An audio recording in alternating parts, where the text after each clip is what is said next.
Hello foodies, you're watching Flavours and this is Sakshi here. Eggless coconut cake is what we are making today, and this recipe is a little different and also on the healthier side, and the cake turns out super soft and moist.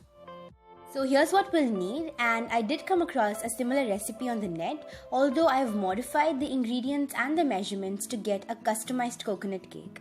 So we begin with greasing our baking tray. So here I have a 5 by 5 inches square cooking tray, and I'm going to spread some cooking oil over it and dust it with a little bit of atta or semolina and keep it aside. We'll also preheat our oven at 180 degrees Celsius. Next step, in a mixer, I'm going to add in half of the total sugar.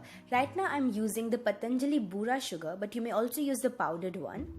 Also add in half a cup of milk and a tablespoon of clarified butter or ghee. So we'll crush this to a smooth paste and then add in the remaining sugar and make a smooth blend.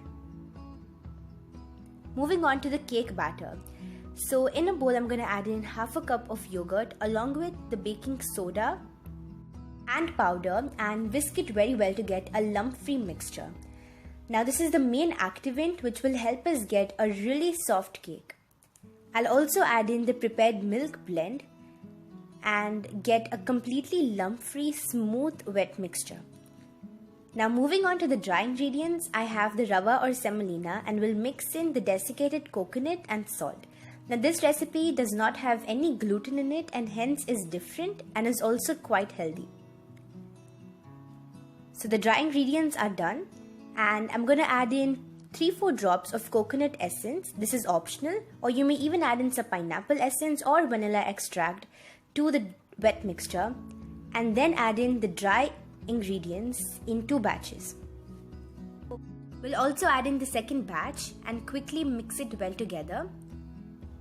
You may use a spatula and cut and fold.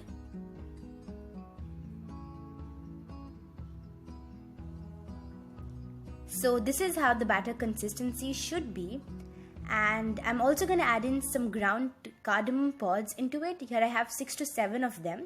This is optional, but it really enhances the coconut flavor.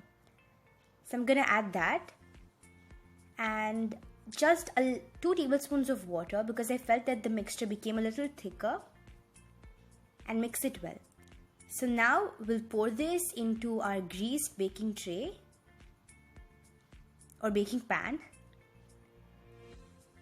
and give it a really nice tap to even the surface.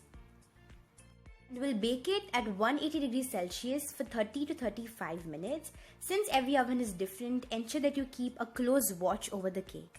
And once it's baked, you can just insert a knife and see if it comes out clean. When it cools, we can slowly demold it and cut it in whatever shape you want. So I'm just going to cut it into 6 pieces, and you can see how beautiful the cake has turned out. It turns out a little dense as it has a lot of coconut, but it still is very soft and moist and airy. This recipe works great as a tea snack or even as a tiffin snack. So I really hope you all enjoyed this video. Please do try it out and share your comments in the comment section below, and do like, share and subscribe to Flavours. This is Sakshi signing off, and until next time, bye.